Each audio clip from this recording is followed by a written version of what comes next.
Hello everyone. Let's wait till my PC is calmed down.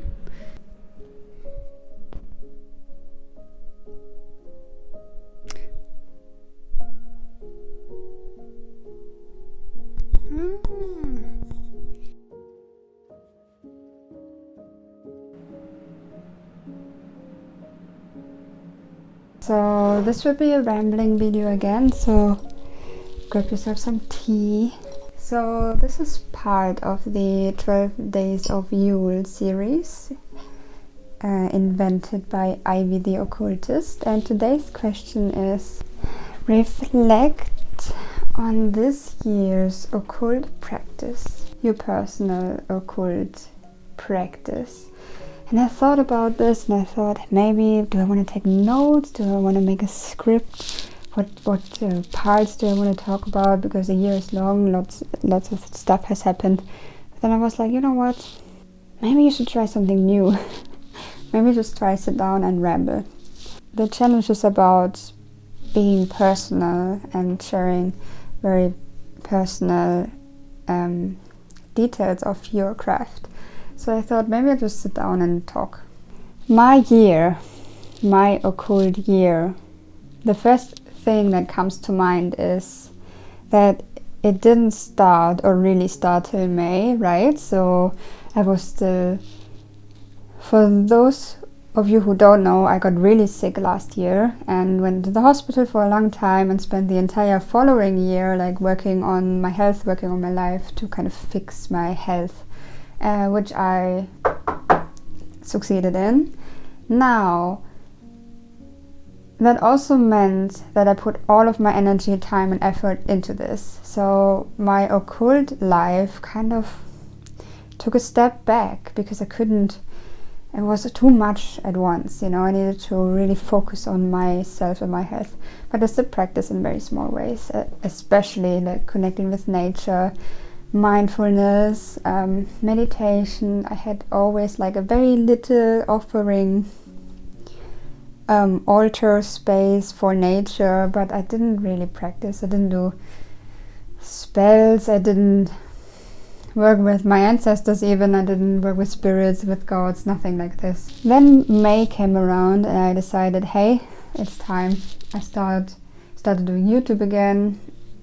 Also at the same time I started to pick up my occult practice and felt like I needed to start from the beginning again, you know, because I had done so much in my life and worked with myself that I felt like it doesn't make sense to return to my old practice. But I didn't know what that would look like. I mean, how do you start again? Where do you start again? And it was very tough as well, very tough time, because I know I couldn't let it go. Being like a spiritual and occult practitioner, being a witch, I couldn't let it go. That's part of me, and that wouldn't even that wouldn't have worked in any way, shape or form. And the thing that came out of that was art witchcraft, which I had been doing again before, obviously, but this time around it was really something I wanted to get serious about. So if I would need to sum up what I have learned and what I've done, is just get confident, you know, getting confident in myself, as a witch, and just really putting my energy into learning how to enhance my art witchcraft journey. So I have done many paintings, witchy paintings, of course. I have done art spells. I have done like on my channel I share the Glamours series I do. I shared some of the art paintings I did as well. Some of it I obviously didn't share. I have done one of my most powerful spell I have ever done was I finished it this year, and it was an art spell, and I could not believe it. Once I don't even know how to describe that, but once I finished that, it's like slapped me in the face. And I was like, oh my god, what the did I do? Yeah, that was intense. That was crazy. I also did some huge mistakes, some big mistakes in my craft. Like I did spell work that backfired, like it again slapped me across the face. That was very difficult. I learned a lot. I also really got honest with myself for the first time. I decided to really honor my own traditions as a folk practitioner, which I kind of didn't do before, because I worked with the Greek gods, the Greek traditions, because I lived in Greece for a while. I studied ancient Greek archaeology, so I spent lots of time in this kind of practice. And this year was the first time where I was like, well, I'm German. I live in Germany. I love being German. Why wouldn't I practice what has been practiced on the soil I'm standing on and I was born on? So this year was the first year I actually sat down and looked at my own ancestry and my own people and my own traditions, which was very tough because I always had problems feeling at home here. That's why it never occurred to me to even look into this. Even when I was a child, even in kindergarten and in elementary school, I was always the weird child that was destined to move out of the country. You know, it's called Auswandern. So you have these yearbooks, right, at the end of your school days from elementary, high school and the upper one. And in all of them, you can vote, who is more likely to, I don't know, get arrested, whatever. And I was always the one in who would be the most likely to move out of Germany and never come back. That was me. And I still believe that is true to some degree. Feeling so strange, feeling so distant from where I live and also where I grew up. The first chance I had to move away, I packed my stuff and moved to the other end of Germany, right? So yeah, I had problems kind of identifying myself with this country and this region as home. And this year was the first time I actually took time and looked into that and was like, no, actually I do think this is fills me with pride and respect to honor the traditions that my ancestors practiced. So that was huge, and I'm in the beginning of doing that, so I'm not really far.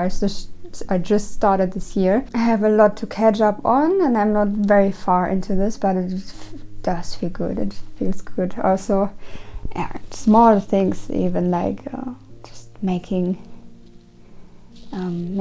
traditional food. And I also started, I'm trying to learn my native language. So in Germany, we're so different, the different parts of Germany. We even have our own languages, so that if you speak the native language, there are people from different parts don't understand each other anymore. So I started this year to try and teach myself the native language from where I was born.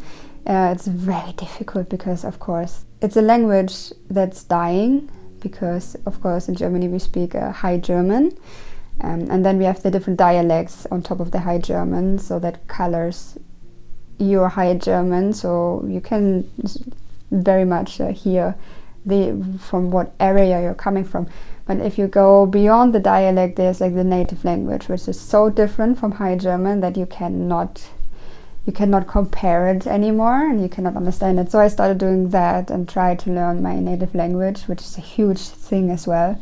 So yeah, I think that's huge, just moving towards traditional folk magic. And then I started to really take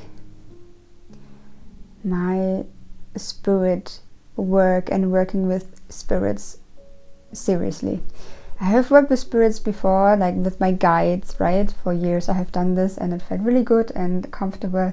But beyond that, I never stepped foot in the spirit world at all. And I know, and that's because of fear. And it's a bit embarrassing to share that and be open about that, but that's what it is.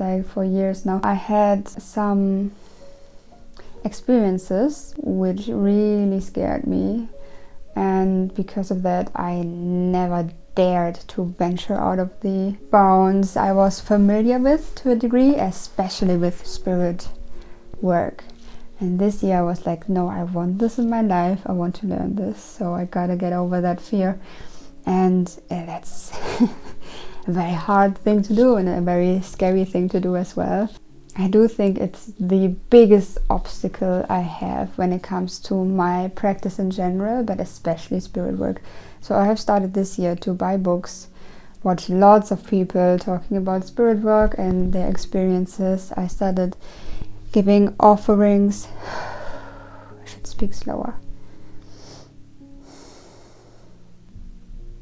I started offerings. I started praying as well, which last time I did that was when I was a child and still in church.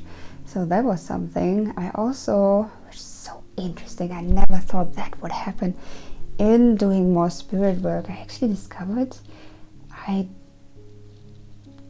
not that appalled or distant from Christianity, and that's a revelation I had this year, in the dark half of the year actually, so it's quite recent, and I was like, how is this possible? Because in our community we hear like Christianity is bad people, bad God, bad everything, and you cannot be a witch and be Christian, which I think is not true, but I guess this opinion is quite loud in the community, even though it's not the only one. So when I kind of figured that out, and I was like, interesting, praying to the saints of my region feels quite good, even though I had been atheist before and didn't like Christianity at all when I was growing up. As a child, I always wanted to get out of the church immediately, but my parents forced me through it. Even despite of all of that, I was like, damn, what am I going to do with that now? Yeah, I haven't found the answer yet, but that happened, which is very interesting. I never saw that coming in a million years. It feels like I answered like 2 questions regarding my occult practice this year and like opened like 28 more. I think that sums it up quite well, that I got confident and good at a part, and then for some reason I decided, you know what would be interesting? To completely open myself up for a new path, A, B and C, and see what that feels like. And that's what I have been doing and what I am doing. And I think this is not quite as interesting because I don't have like big revelations. Maybe I do actually, because these are quite big. I'm not gonna lie. I mean, let's say I don't have big results I can present to you. I just have open, very big questions and big path in front of me I wanna walk on. And that happened this year.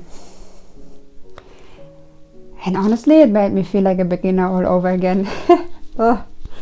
Yeah, so also in my videos, that's why I also kind of focused on art witchcraft this year, very specifically, because I was like, I understand this aspect and I know what I'm doing. I feel confident in it. And all the other things I'm doing on the side, I will keep private because I am not that confident yet. I'm very curious what the next year will bring regarding my occult practice. So I think these big 3 happened. I mean, in the tiny things, like I had very successful spells, I had very unsuccessful spells that backfired insanely. I had amazing experience with spirits. I had amazing experience with my guides. I don't know. It was good. It was very good. So it's been a good year. It's been a good occult year. I think I have never felt more witchy than this year. You know, in my entire path, I have never felt this witchy and this confident as a witch. So that's pretty cool. I shouldn't swear. Honestly, that talk was so much more honest than I expected. I think big things are happening, big and good things, so I'm very excited. Yeah, that's my little rant about my occult practice this year. I don't know, I hope you liked it. So yeah, I see you Let me see what's next. Reflect. Yeah, I see you tomorrow with another video. 12 days of Yule. Tomorrow will be about crafting. And I hope you enjoyed this video, and I see you next time. Bye bye.